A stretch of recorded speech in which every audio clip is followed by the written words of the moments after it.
Voici les plus redoutables prédateurs du monde sous-marin. Les chasseurs des profondeurs. Il m'a secoué comme une poupée de chiffon. On ne peut absolument rien faire face à un animal de 2 tonnes. Depuis la nuit des temps, ils règnent sur la planète. Au bout de 10 millions d'années, on finit par savoir ce qu'on fait. Mais l'équilibre des forces est en train de changer. Les plus grands prédateurs perdent des places sur la liste des créatures les plus dangereuses, alors que d'autres prennent de plus en plus d'importance. On n'a aucune idée de la distance à laquelle il se trouve jusqu'à ce qu'il nous attaque. Quel sera le futur numéro 1? Et pourquoi? Voici le palmarès des plus grands prédateurs du monde sous-marin.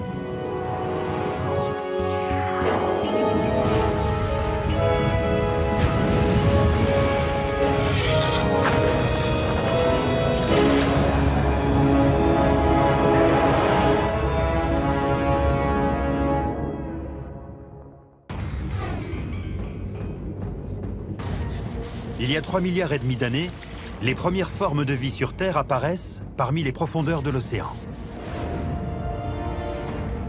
Des organismes monocellulaires évoluent en produisant de l'énergie grâce à la photosynthèse. En échange, ils produisent de l'oxygène, créant ainsi l'étincelle nécessaire à l'évolution de la vie sur Terre. Depuis des centaines de millions d'années, les abysses sont un terreau fertile pour les plus grands prédateurs de la planète. Les prédateurs marins sont beaucoup plus impressionnants que tous les prédateurs terrestres. Les espèces les plus incroyables qui vivent aujourd'hui sont presque toutes des créatures marines. Les océans regorgent de prédateurs capables de venir à bout d'un être humain en quelques secondes. Voici les 5 animaux les plus dangereux du monde sous-marin. 5 animaux dont aucune personne sensée ne souhaiterait croiser la route. Lequel d'entre eux est responsable du plus grand nombre de décès d'êtres humains au cours des 5 dernières années? Les gens ont toujours eu peur des grosses bêtes qui vivent dans l'océan. Et les grosses bêtes se développent dans l'océan. Parce que lorsqu'un prédateur prend le contrôle d'un espace défini, il est capable de si bien l'exploiter qu'il devient énorme. Et un des moyens de contrôler cet espace est de développer des dents. Dans le passé, beaucoup de prédateurs utilisaient leur supériorité physique, ainsi que leurs mâchoires capables de broyer les os pour tuer leur proie. Et aujourd'hui, rien n'a changé. Il vient dans ma direction. S'il y a bien des animaux avec lesquels je n'irai pas nager, ce sont les orques. Ce sont des créatures terrifiantes. La créature qui arrive en 5e position sur la liste des prédateurs sous-marins les plus dangereux pour l'homme est l'orque, également connue sous le nom de baleine tueuse. Pouvant peser jusqu'à 6 tonnes et atteindre 9 mètres de long, ces mammifères marins sont d'ultimes prédateurs qui dominent la chaîne alimentaire. Elles appartiennent au sous-ordre des baleines qu'on appelle les cétacés à dents. Ces féroces chasseurs sont dotés d'énormes mâchoires et de dents incurvées vers l'arrière. Elles sont capables de s'attaquer à n'importe quelle proie, comme des poissons, des phoques, jusqu'à des baleines 2 fois plus grosses qu'elles. Les orques sont les grands mammifères les plus largement répartis sur la planète. Elles peuvent aller où elles veulent. On les trouve dans l'Arctique, dans l'Antarctique, dans les tropiques, partout dans le monde. En Antarctique, elles ont mis au point une façon astucieuse de déloger les phoques des blocs de glace. Et pour ça, elles travaillent en équipe. Elles possèdent une structure familiale très complexe. Elles communiquent entre elles lorsqu'elles chassent ou qu'elles plongent. Il est arrivé que des baleines mettent à profit leur intelligence et leur technique de chasse très élaborée pour s'attaquer à des êtres humains. Dans la petite ville côtière de Falmouth, en Angleterre, au musée local de la mer, 3 frères contemplent le minuscule canot qui leur a sauvé la vie. Tu te souviens comment il s'est brisé? C'est un dur rappel d'une confrontation brutale avec un groupe d'orques. En 1968, leur père, Dougal Robertson, vétéran de la marine, est un fermier peu fortuné de la campagne britannique. Douglas, l'aîné de ses fils, a 14 ans, tandis que Sandy et Neil, les 2 jumeaux, en ont 9. On n'avait aucune idée de ce que pouvait être la vie en mer, et notre père nous disait que pour lui, c'était sa deuxième nature. Et un jour, je me souviens que Neil a dit « Comme papa est un marin, pourquoi est-ce qu'on ne partirait pas naviguer autour du monde ?» Et maman a dit, c'est une bonne idée. Elle a même dit c'est une excellente idée. Oui, c'est vrai. Et voilà. L'idée a fini par germer avec le temps, et en 1970, le père vend la ferme familiale et achète un solide voilier de 13 mètres du nom de Lucette. Un an et demi plus tard, les Robertson se trouvent à 300 km au sud-ouest des îles Galapagos. Ils sont dans la même zone où, en 1820, un proche cousin de l'orque, un grand cachalot, a attaqué un baleinier portant le nom d'Essex. Un témoin décrit la scène comme un acte de vengeance contre les hommes ayant attaqué la baleine en premier. Le navire de 238 tonnes est brisé en deux et coule par le fond, inspirant le célèbre roman américain Moby Dick. Un siècle plus tard, dans des eaux similaires, c'est une journée ordinaire pour la famille Robertson, à bord du Lucette. Sandy, 12 ans, surveille l'horizon. En regardant à l'avant à tribord, on a vu des orques. Mais on n'y a pas spécialement prêté attention parce qu'on n'avait pas l'habitude d'en voir. Mais ces orques sont tout sauf amicales. J'ai compris ce qui se passait quand j'ai senti cet énorme choc.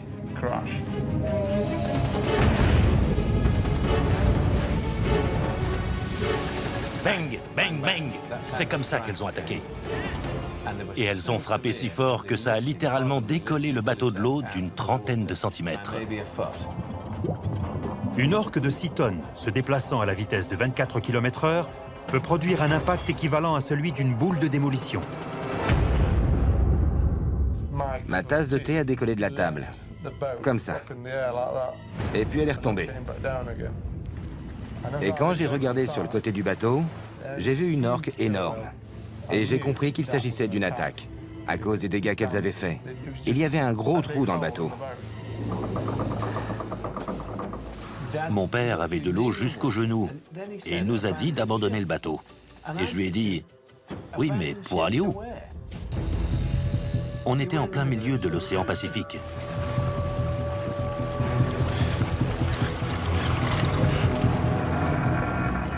Les Robertson regardent couler leur voilier sous la surface, en attendant que les orques reviennent à la charge.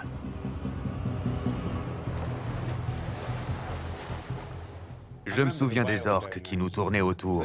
Le premier soir, une grosse orque nous a tourné autour en respirant très fort. On était terrorisés. Les orques sont connus pour tourner autour de leur proie avant de les attaquer. On pensait que c'était la fin et que l'orque allait revenir. Mais au lieu de ça, au petit matin, les orques avaient toutes disparu. La question qui se pose est: pour quelles raisons ont-elles attaqué le Lucette? Était-ce un geste de colère, comme celui du cachalot qui aurait coulé l'Essex plus d'un siècle auparavant? Ou alors ont-elles seulement confondu le bateau avec une proie? L'explication réside certainement dans la façon dont les orques chassent leurs victimes. Le scientifique Peter Tayak a enregistré les sons les plus subtils émis par leur sonar. Les orques émettent une onde sonore sous la forme d'un clic qui se réfléchit sur tout ce qui se trouve devant elles. Le faisceau du sonar de toutes les baleines à dents est très concentré, comme celui d'une lampe torche. Il a un angle de 6 degrés. Et c'est comme ça que les orques scrutent les environs à la recherche d'une proie, jusqu'à ce que l'une d'elles passe dans leur faisceau. Les orques ont un sens de l'ouïe très développé, à l'instar de tous les mammifères. Cependant, pour s'adapter au milieu marin, celui-ci a évolué à la manière d'un sonar, que l'on appelle écholocation. Ces animaux analysent l'écho grâce à leur cerveau qui leur indique s'ils ont affaire à un mulet ou à un phoque. Et lorsqu'elles chassent d'autres baleines, capables d'entendre leur sonar, elles modifient leurs signaux pour créer ce que les scientifiques appellent un sonar furtif. Elles émettent de plus petits clics et elles évitent que les signaux soient trop réguliers pour les rendre plus difficiles à déceler. Avec des sens plus affûtés, il paraît peu vraisemblable qu'une orque ait pu confondre le son et la forme d'un voilier avec le son et la forme d'une baleine. Le bateau, qui est une cavité remplie d'air, est très facile à repérer avec le sonar, mais son écho n'a rien à voir avec celui d'un organisme vivant. Donc je suis sûr qu'une orque est tout à fait capable de faire la différence entre un bateau et une baleine. L'historien Richard Ellis a néanmoins une théorie personnelle au sujet de l'attaque. L'orque avait peut-être juste envie de s'amuser. Elles attrapent des phoques, puis elles les projettent dans les airs. C'est très difficile de comprendre pourquoi elles s'en prendraient à un bateau pour ensuite s'enfuir, ou encore pourquoi elles jouent avec leur proie alors qu'elles sont déjà mortes. C'est peut-être juste pour s'amuser. Les orques sont connus pour aimer jouer avec des objets, mais le fait qu'un groupe d'orques coule un bateau simplement pour s'amuser me paraît invraisemblable. Les frères Robertson sont d'accord. La première s'est ouvert la tête contre le bateau et envoyait du sang se répandre dans l'eau derrière elle. Et je sais que les animaux sauvages ne font rien par hasard. Ils étaient certainement décidés à attaquer. S'il s'agissait d'une attaque délibérée, les frères Robertson insistent sur le fait qu'ils ne l'ont pas provoquée. Pour les victimes comme pour les spécialistes, le mobile des orques demeure mystérieux. Cependant, les conséquences sont bel et bien réelles. Pendant plus d'un mois, la famille Robertson se retrouve à la merci du monde sous-marin, subsistant grâce à de l'eau de pluie et à quelques rares poissons. Je me souviens avoir parlé avec mon père un soir, et il m'a dit que la survie était une école difficile, parce qu'il n'y a plus de familles qui tiennent à ce moment-là. Et c'est vrai. Au 38e jour, ils sont enfin repérés et sauvés par un chalutier japonais. Ils ont survécu à l'attaque d'un des prédateurs les plus puissants de la planète. Au cours des 5 dernières années, 5 attaques d'orques ont été recensées sur des êtres humains. La quasi-totalité d'entre elles ayant eu lieu avec des animaux en captivité, et seulement une ayant été mortelle.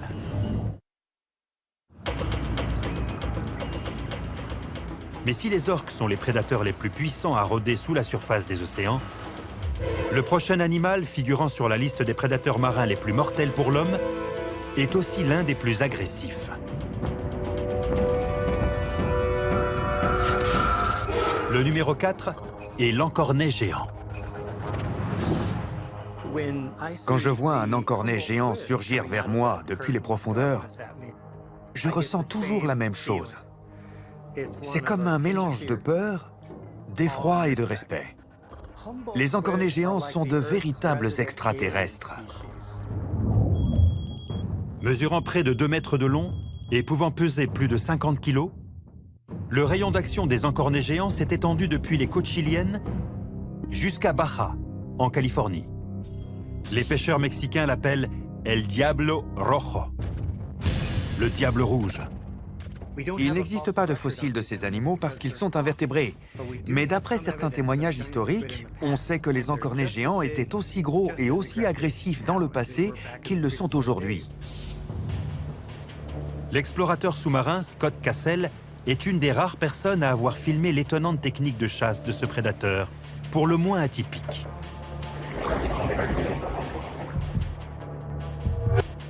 Ils ont 3 cœurs, et le sang qui circule dans leurs veines est bleu. Et ils possèdent aussi les plus grosses branchies de toutes les espèces de poissons. D'après les scientifiques, ce sont ces 3 cœurs et ces grandes branchies qui permettent à l'encornet géant de survivre dans les environnements pauvres en oxygène. Cela signifie qu'ils peuvent chasser dans des profondeurs extrêmes, inaccessibles à d'autres prédateurs. Les encornets peuvent remonter à la surface depuis 600 mètres de fond, ce qui fait une différence de pression de 60 kg par centimètre carré. Et ils encaissent des variations de température de 40 degrés sans aucun problème. Dès qu'ils s'approprient un nouveau territoire, ils dévorent tout sur leur passage. Ils mangent de tout. Un encornet géant avale près de 10 tonnes de poissons au cours de sa vie. C'est énorme. Au début de ses recherches, Scott découvre qu'ils ne choisissent pas seulement leur proie au hasard, mais qu'ils font preuve d'une certaine provocation avant d'attaquer. La pire attaque dont j'ai été victime était la première. Nous sommes en 1995 et Scott est de sortie en mer pour une plongée scientifique de routine. Quand je suis entré dans l'eau, j'ai commencé à observer un encornet et j'étais aux anges. C'était la consécration de toute une vie de labeur. J'avais enfin la chance de voir un encornet géant. Scott est tout de suite hypnotisé par cet animal. Leurs yeux sont développés comme ceux d'un être humain. Et lorsqu'ils vous regardent, vous vous sentez désemparé à cause de la façon dont ils vous scrutent. Mais c'est tout ce que cette créature possède d'humain. Scott observe l'encornet lui offrir un véritable spectacle lumineux. Ils peuvent passer du rouge au blanc à une vitesse incroyable. Le rouge foncé est la première couleur à disparaître dans l'eau de mer. Et ils sont capables de devenir invisibles instantanément. L'encornet géant change rapidement de couleur grâce à des cellules spécifiques. D'après les experts, cet effet stroboscopique est un moyen très efficace de communiquer. L'effet stroboscopique est là pour détourner votre attention. Pendant ce temps-là, un autre encornet vous attaque par derrière. Mais à ce moment-là, Scott n'a aucune idée de ce qui se passe autour de lui. Pendant que je filmais, j'étais tellement fasciné par cet effet stroboscopique que j'ai consacré toute mon attention sur un seul animal. Mais j'étais encerclé par tout un groupe d'autres encornets. Et là, j'ai vu bouger quelque chose. J'ai reçu un coup si violent au visage que la caméra m'a brisé le nez. L'encornet le serre avec ses tentacules. La puissance de ses bras est vraiment surprenante. On a l'impression d'être maintenu par un câble en acier. Il ne s'agit que d'un invertébré, mais lorsqu'il vous attrape avec ses 30 ou 40 000 dents situées sur ses ventouses, il n'y a aucun moyen de s'échapper. Ensuite, il m'a emmené à plus de 15 mètres de fond et mon tympan droit a éclaté. Puis l'encornet le relâche aussi rapidement qu'il l'avait attaqué et s'en va. Scott remonte enfin à la surface. Il a survécu à ce qui pourrait être une attaque mortelle. Depuis ce jour-là, je plonge attaché à un câble pour les empêcher de m'entraîner vers le fond et je porte aussi une armure. Mais même avec une cotte de maille, ils peuvent vous briser le poignet et c'est pour ça que je porte même des protège-poignets.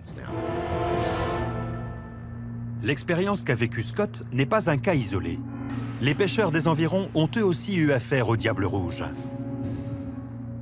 J'ai parlé à des témoins qui ont vu des pêcheurs mexicains se faire tuer et dévorer par des encornets géants.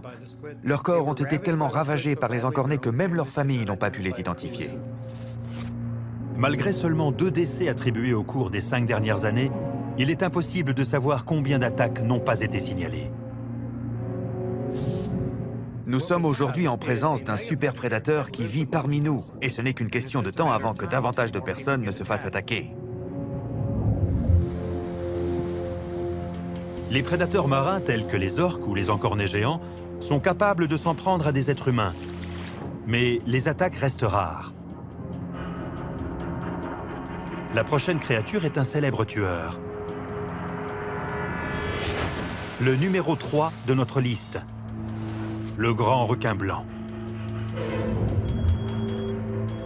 C'est le plus grand poisson prédateur des océans, pouvant atteindre près de 6 mètres de long et peser jusqu'à 2,5 tonnes.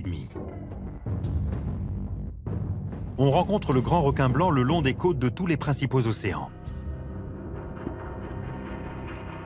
Les requins ont survécu à tous les plus grands processus d'extinction animale. Ça veut dire que quand les dinosaures ont disparu il y a 65 millions d'années, les requins étaient toujours là. De tous les prédateurs de notre liste, c'est de loin le plus redouté.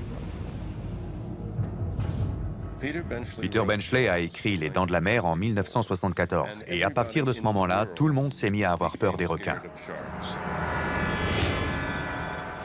Les gens ont toujours éprouvé de la fascination et de la peur pour les requins. Il y a même des récits qui remontent à Aristote et qui parlent des requins comme de véritables monstres marins. Le grand requin blanc mérite bien sa réputation. On ne peut absolument rien faire pour se battre contre un animal mesurant 5 mètres et pesant près de 2 tonnes. Ses dents sont aussi tranchantes que des couteaux aztèques et il est capable de nager à plus de 60 km/h. Si un requin a décidé de vous manger, il le fera. Un grand requin blanc a attaqué un plongeur. Peu de gens ont vu ce prédateur d'aussi près que le plongeur amateur Jack Rochette. En 1964, Jack a 21 ans et il est passionné par la plongée sous-marine. Le 13 janvier, ses amis et lui décident de rejoindre un groupe de plongée pour une sortie en mer dans un spot très réputé pour la pêche au harpon. J'avais déjà croisé plusieurs grands requins blancs avant. Et il y a eu plusieurs attaques, dont une l'année précédente. Et pour moi, c'était de l'inconscience de vouloir retourner aux îles Farallon. Je m'étais déjà promis de ne jamais y retourner. Mais les amis de Jack le persuadent d'y retourner une dernière fois. On était 4 à chasser ensemble, mais les 3 autres étaient à court d'oxygène et ils sont remontés. Et moi, je suis resté pour chasser un énorme poisson. Jack se retrouve désormais seul dans l'eau. Enfin, c'est ce qu'il pense. Tout à coup, boum! J'ai reçu un grand coup. Le requin m'a saisi avec une force incroyable. Il a bondi hors de l'eau en me tenant dans sa gueule. Et il m'a secoué comme une poupée de chiffon. Mes 2 jambes étaient prises dans sa mâchoire. Il y avait du sang dans l'eau. Et tout ce que je voyais, c'était ses dents.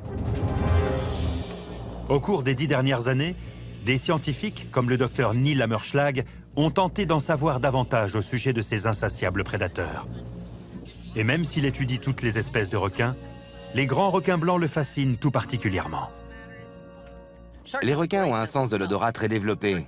Par exemple, chez le grand requin blanc, près de 20% de son cerveau est uniquement dédié à son odorat. La plupart des requins sont les plus fins limiers de l'océan. Les grands requins blancs ne sont pas seulement de formidables prédateurs grâce à leur sens de l'odorat, mais aussi grâce à leur sens supplémentaire. Les requins sont dotés d'un des sens les plus rares et les plus développés. En fait, ils en possèdent même plusieurs que nous n'avons pas. Leur 6e sens est leur capacité à détecter les mouvements. Les requins sont pourvus de capteurs de pression, constitués de vaisseaux sanguins capables de détecter les vibrations dans l'eau. Cela leur donne aussi l'étonnante possibilité de détecter les systèmes dépressionnaires pour éviter les pires conditions météo. Leur 7e sens est nommé l'électroréception. Les requins sont dotés d'organes sensoriels situés dans leur tête et qui leur permettent de détecter les courants électriques produits par les organismes vivants. Les requins sont capables de détecter des courants de 5 milliardièmes de volts. C'est comme si on essayait de tester le courant d'une batterie en plaçant les électrodes à 16 000 km l'une de l'autre. Les requins sont 5 millions de fois plus sensibles aux signaux électriques que toutes les autres espèces du règne animal. Sur ce point, ils sont absolument uniques. Tous les animaux émettent un champ d'ondes électromagnétiques, y compris les êtres humains.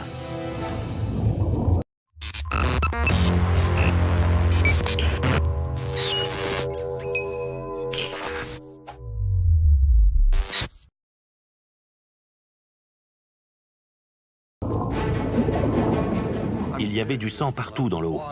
Et j'essayais de lui faire lâcher ma jambe. Je ne savais pas quoi faire. Puis quand j'ai cessé de me débattre, il m'a laissé partir. Quand je suis remonté à la surface, je ne savais pas ce qui s'était passé. Je me suis demandé si j'étais mort et si j'étais au paradis. J'ai regardé autour de moi et quand j'ai vu ce gros requin, je me suis dit, nom d'un chien, il est énorme.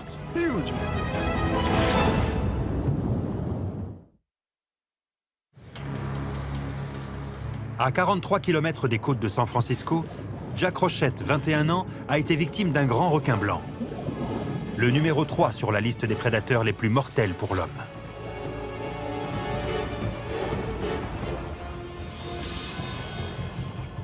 Son épaisseur était supérieure à ma taille. Il faisait plus de 7 mètres de long et il devait peser 2 tonnes. C'était tout simplement incroyable. C'est difficile de se rendre compte.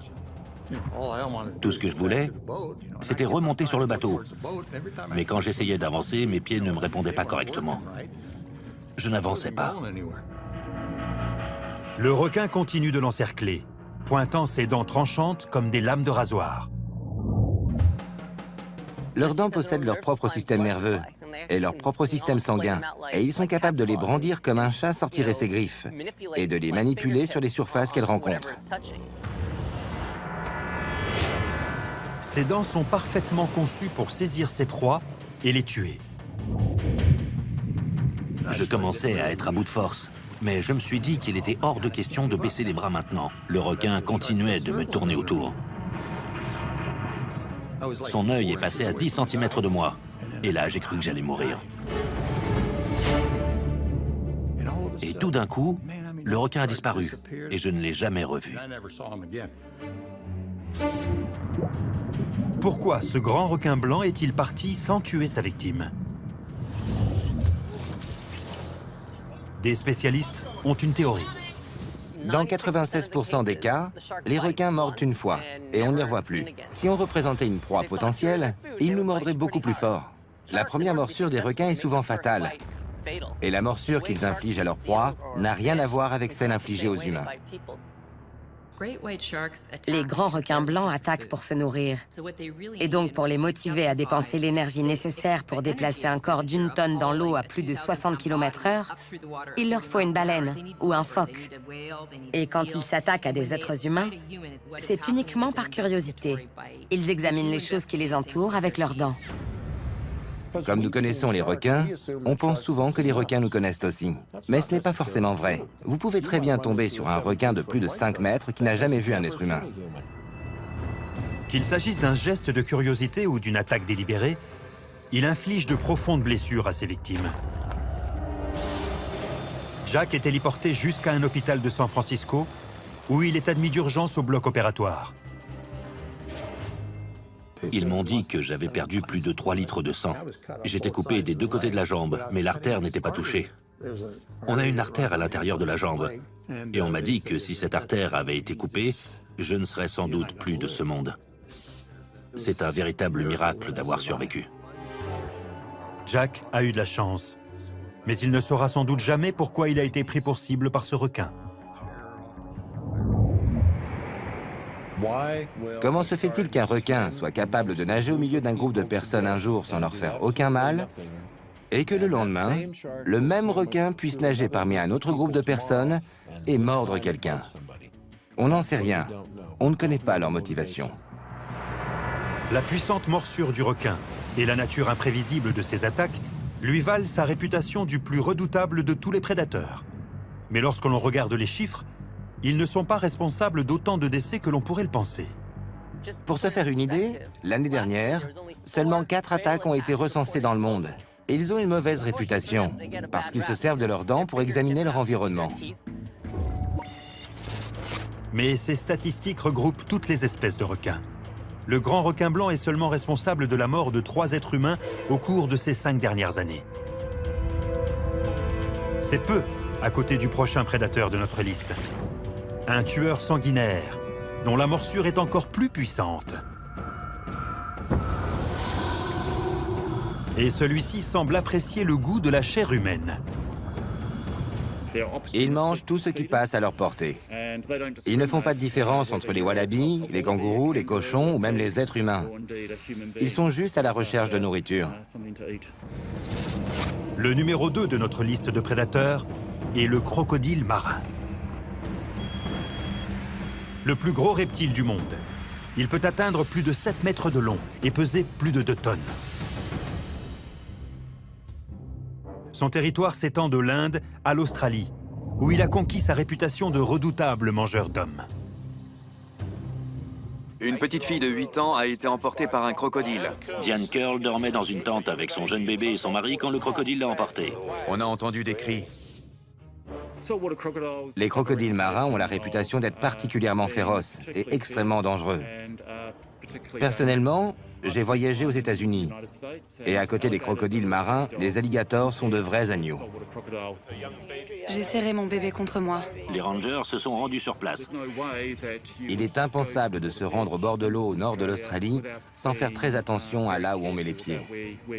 D'après la police, la petite fille a peu de chances de s'en sortir.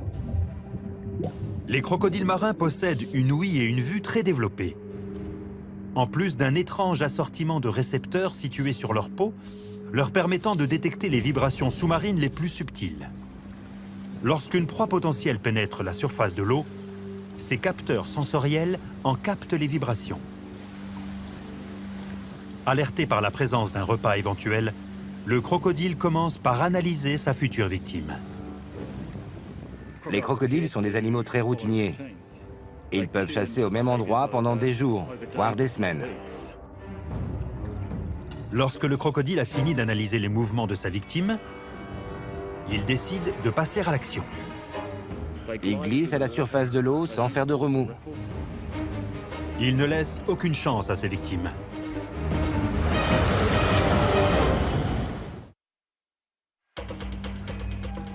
Le numéro 2 sur la liste des prédateurs les plus mortels pour l'homme est le crocodile marin.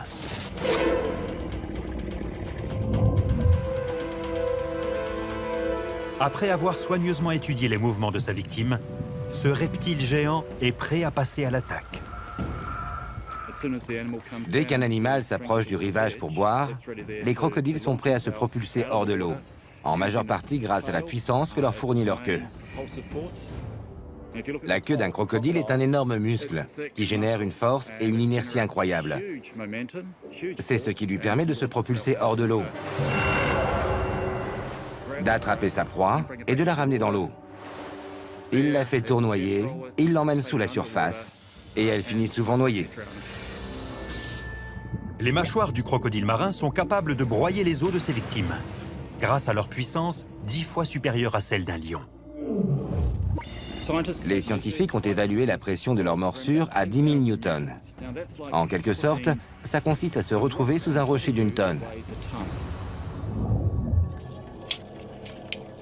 J'ai été mordu par des petits crocodiles environ cette taille-là, ici. L'un d'eux m'a mordu à la main, et un de mes élèves a dû faire levier avec un tournevis pour me la dégager. L'Australien spécialiste des crocodiles, Steve Irwin, a passé ces dernières années à collaborer avec Craig Franklin et une équipe de chercheurs d'un zoo australien et de l'Université du Queensland, à la recherche de crocodiles marins. Ils ont capturé des spécimens sauvages, ils les ont marqués, puis ils ont suivi leur déplacement grâce à un récepteur satellite. Les premiers résultats sont stupéfiants. Les crocodiles marins sont d'incroyables nageurs. On les a suivis pendant plus de 900 km. Les crocodiles savent exploiter les courants de surface pour se déplacer le long des côtes du nord de l'Australie, de l'Asie du Sud-Est et de l'Inde. Silencieux, intelligent et patient, le crocodile marin est l'un des prédateurs furtifs les plus redoutables. Quand je suis à côté d'un crocodile, je ne lui tourne jamais le dos. Jamais. Vu que le crocodile marin fréquente principalement des endroits très reculés, les experts estiment que beaucoup d'attaques sur des êtres humains ne seraient pas signalées. Cependant, les chiffres dont on dispose font état de 150 attaques et 50 décès chez des êtres humains au cours des 5 dernières années. Mais cet imposant crocodile marin n'est pas l'animal le plus mortel de notre liste. La palme est attribuée à un autre tueur, très différent. Un prédateur quasiment invisible. La créature numéro 1 sur notre liste des prédateurs les plus mortels du monde sous-marin est la méduse boîte. Pouvant atteindre 3 mètres de long et peser seulement moins de 2 kilos, elles tiennent leur nom de la forme cubique de leur cloche. La plus grande et la plus venimeuse espèce de méduse boîte du monde fréquente les eaux côtières de l'Australie et de la région Indo-Pacifique. Elle peut paraître insignifiante, mais malgré sa faible force physique, elle est dotée du plus puissant venin de la planète. Elles peuvent tuer un être humain adulte en moins de 3 minutes. Aucun serpent, aucune araignée, ni aucun scorpion n'est capable d'en faire autant. La toxicité d'un venin est mesurée grâce à une échelle dont l'unité est le DL50. D'après cette échelle, le venin de la méduse-boîte est 8 fois plus toxique que celui d'un scorpion. 50 fois plus toxique que celui d'un serpent à sonnette. Et 150 fois plus toxique que celui d'une abeille commune. Le long des plages australiennes, des panneaux préviennent les baigneurs qu'ils nagent à leurs risques et périls. Mais le territoire de ce prédateur ne se limite pas seulement au littoral. La plupart des gens pensent que, comme la plupart des méduses, les méduses-boîtes se laissent dériver à la merci des courants. Mais cette espèce de méduse est complètement différente, parce qu'elles sont d'excellentes nageuses et qu'elles possèdent un sens de la vue très développé. Ces 24 yeux donnent à la méduse-boîte une incroyable image de leur proie. Elles sont capables d'aller où elles veulent dans le milieu marin. Et quand on sait que ces animaux n'ont pas d'organes capables d'analyser ces images, comme un cerveau, c'est assez difficile de comprendre comment elles arrivent à s'orienter. Nous sommes au Queensland, en Australie, sur les berges du fleuve de Calliope. Les températures avoisinent les 40 degrés. Un couple d'ouvriers, Jeff Chardlow et sa femme Ruth, sont assis à l'ombre pendant que leur fille Rachel, 10 ans, et leur fils Sam, 12 ans, s'amusent au bord du fleuve. Rachel a tendance à crier beaucoup quand elle est contente. Et elle criait en jouant dans l'eau. Enfin, elle s'amusait. Et je me souviens que Jeff m'a dit que ce serait bien qu'elle arrête de crier comme ça. Parce qu'on ne sait jamais vraiment si elle s'amuse ou si elle a un problème. Comme un mauvais signe du destin, les cris de joie de Rachel se transforment en cris de souffrance. Quelque chose vient d'attraper sa jambe.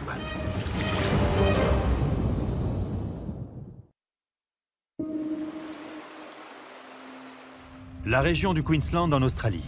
Le prédateur des fonds marins le plus dangereux pour l'homme a encore frappé. La créature en tête de notre sinistre palmarès est une méduse-boîte venimeuse qui s'est accrochée à la jambe de Rachel et qui refuse de laisser partir cette petite fille de 10 ans.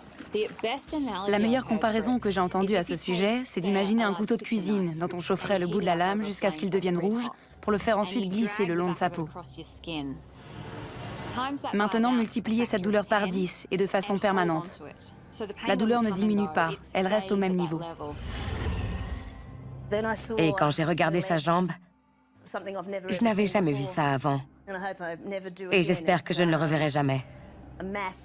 Elle avait tout un tas de tentacules enroulés autour de sa jambe. Un tentacule de 2,70 m peut suffire à délivrer une blessure mortelle. Et la méduse-boîte en possède jusqu'à 60.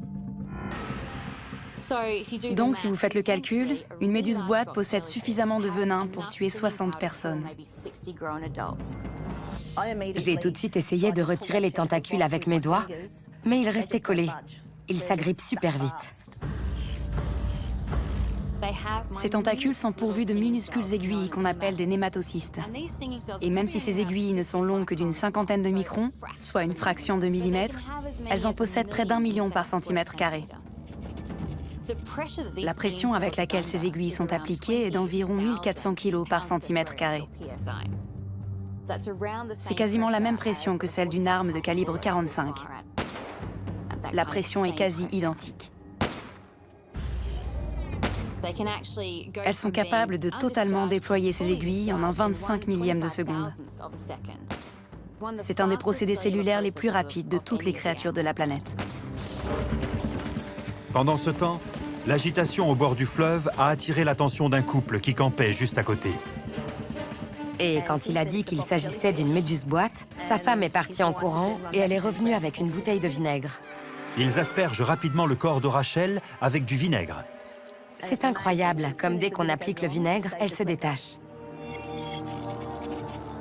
Le vinaigre empêche ces cellules d'injecter davantage de venin. Mais cela n'a aucun effet sur celui qui circule déjà dans l'organisme de Rachel. Son cœur ne bat presque plus. Leur venin est particulièrement bien conçu pour s'en prendre au cœur des vertébrés, en arrêtant le muscle cardiaque. Sur le chemin de l'hôpital, un antivenin est administré à Rachel qui commence à retrouver ses esprits. Mais quelques minutes plus tard, La douleur est si intense que les médecins ont peur qu'elle ne fasse une crise cardiaque.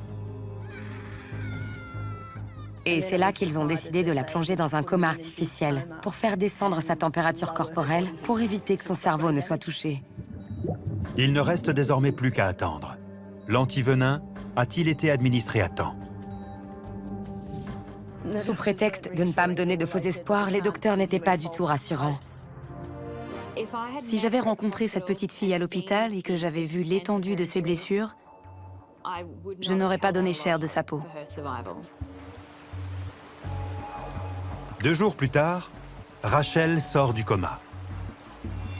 Elle a miraculeusement survécu à la plus violente attaque de méduse-boîte ayant été enregistrée. Celles-ci sont les pires. Et j'ai aussi été piquée ici. Elle a survécu à plus de piqûres que quiconque d'après les attaques recensées. Et elle est vivante. Alors que des adultes qui se sont fait 2 fois moins piquer en sont morts. Même si ses cicatrices extérieures s'atténuent, ses blessures psychologiques mettront plus longtemps à se refermer. Et quand on lui demande si elle retournera se baigner dans la rivière, elle est catégorique. Non, plus jamais. J'y retremperai peut-être les pieds, mais pas plus haut que les genoux. Il n'existe pas de chiffres fiables concernant les décès dus aux méduses-boîtes, car la plupart des attaques ont lieu dans des endroits reculés.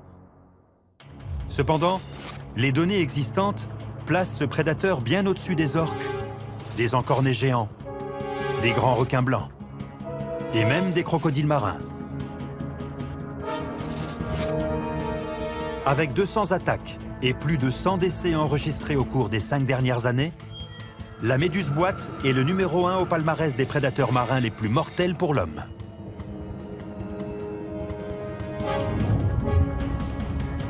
Mais le monde dans lequel nous vivons est en train de changer. Le classement que nous avons établi est valable aujourd'hui. Mais qu'en sera-t-il dans plusieurs années?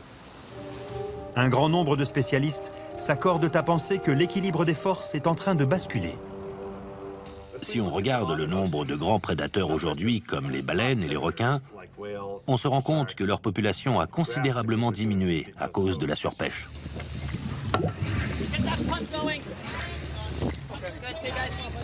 Les scientifiques capturent et marquent des requins pour suivre leur migration et mesurer l'impact sur l'écosystème. On a remarqué qu'au fur et à mesure qu'on élimine les plus grands prédateurs, ça joue un rôle sur l'abondance et l'attitude des prédateurs placés juste en dessous dans la chaîne alimentaire.